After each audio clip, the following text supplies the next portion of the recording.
It'll be hard to top the legacy of the original Mach 1 and Mach 2 Forza models, and in an interesting move, Volair has chosen as their successors the Kevlar Control 1 and Control 2 Forzas. I do have to say that the designs on the new paddles are certainly one of a kind, and the new blue control models in particular have got to be in a close tie for me with the new 𝐃𝐈𝐍𝐻 Pulse series for the best looking aramid fiber paddles on the market. The Kevlar wave did really seem to hit its peak earlier this year, so I feel like the question we're left asking ourselves is, what do the Control 1 and Control 2 Forzas actually offer that the Mach 1 and Mach 2 Forzas don't? So let's find out.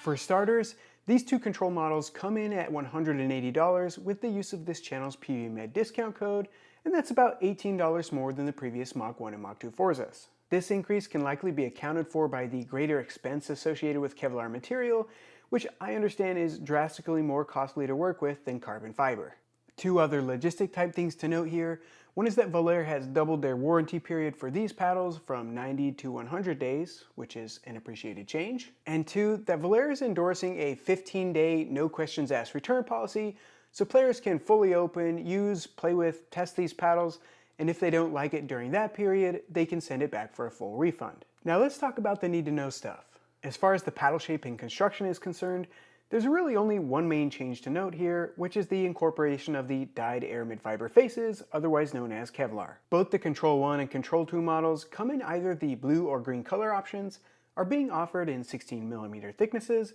and share the same shape layout as the previous Mach 1 and Mach 2 Forzas. They also revamped their gift boxes here, which do include a few free overgrips. The Control 1 Forza has a length of 16.35 inches and a width of 7.5 inches, which would technically fall into what I classify as a hybrid shape, though it doesn't have a change in width moving up the face, and stays the same width all the way up to the top, just like the hybrid Honolulu paddles do. The Control 1 has a 5.5 inch handle, but with a gradual taper moving up into the paddle's face that gives it a little extra hand room,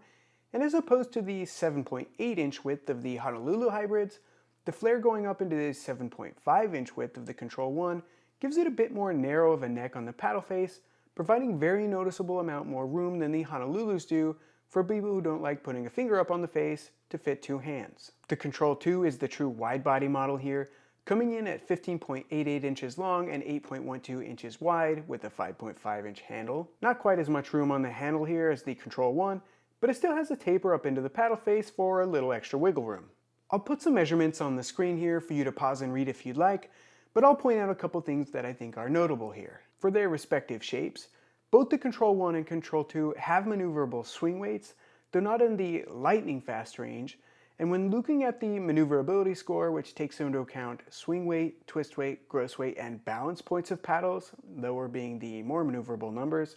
the Control 2 is right around the most maneuverable third of paddles, and the Control 1 being just below average. While this isn't a huge jump, this is roughly a 10-point increase in speed when comparing these two models to their previous Mach 1 and Mach 2 Forza models. Another notable thing here is that the Control 2 in particular has a whopping twist weight of 7.39, which at this point is the third highest twist weight I've ever measured and reflects one of the largest sweet spots and highest stability of any paddle I've ever hit with, second at this point only to the 𝐃𝐈𝐍𝐻 Pulse V. In terms of how these paddles play, if you've played with many Kevlar paddles at this point, the changes experienced in the control models compared to the previous carbon fiber models are probably not going to be that surprising. Both of these two paddles are a little stiffer feeling, have higher plow-through drive power, and have a little more of a crisp pop than their previous carbon fiber predecessors had. I do want to be clear here and say that I don't think these are outright poppy paddles per se, but on a 1 to 10 point scale, I would say that these new models come in 1 to 2 points or so more poppy than the previous Mach 1 and Mach 2 Forzas. I did note a small decrease in spin with these models compared to the Mach 1 and Mach 2 Forza as well, and though they both still spin well, the slightly lower RPMs are likely a result of a more stiff, less absorbing face than their carbon fiber models had. Despite the control in the name, I would actually say the Control 1 is more in the all-court category, and as more of an elongated or hybrid shaped leaning guy, this was actually my preferred model of this series. It had a pretty consistent feel across the face, had a decent sweet spot, and I do like the extra room of the handle with the taper and the perception of the extra reach it gives compared to some of the other wider hybrid paddles. As mentioned before, the Control 2 had a giant sweet spot, and the addition of the Kevlar seemed to extend the sweet spot further out than with the previous Mach 2 Forza, and this is probably going to be a really popular paddle among the masses for this reason alone. It does have some other playability features to note, which may be best demonstrated by comparing it to the 3 most commonly asked paddles I get to compare it to. Those paddles are the Mach 2 Forza, the Spartus Apollo, and the Pickleball Apes Pulse V. Compared to the 16mm Mach 2 Forza,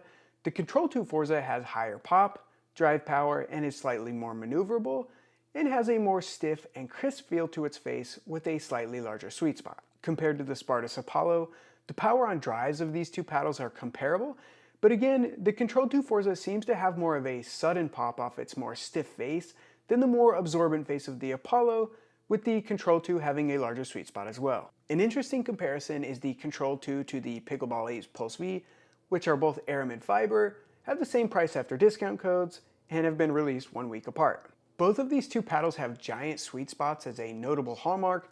but the feel off the face of these paddles just couldn't be more different. The Control 2 has a much stiffer feel, and you can really tell where on the face the ball makes contact with. The Pulse V is made with Gen 3 construction that includes 2 layers of foam in the perimeter, and as such, it absorbs the ball much more and has a much more full feel. One big benefit of the Kevlar construction of the Control 2, I would say, is that it comes with a construction method that's pretty tried and true at this point, and while the Pulse has made some pretty promising innovations to Gen 3 construction, it still does come with a bit of the question mark that comes with newer paddle designs. So in summary, and as the main takeaways here, despite being a little late on the Kevlar craze, I think both of the Control models are really good paddles, and when compared to the previous Mach 1 and Mach 2 Forzas, these are clearly going to be good choices for people who want increases in pop and power that those two paddles didn't provide, as well as improved sweet spots and higher levels of maneuverability with more stiff and crisp faces, relatively speaking. And that's my take on Volair's newest paddles, the Control 1 and Control 2 Forzas. I hope the review was helpful. Let me know what you think in the comments below, and like always, don't forget to hit that subscribe button, and I'll catch you here for the next one.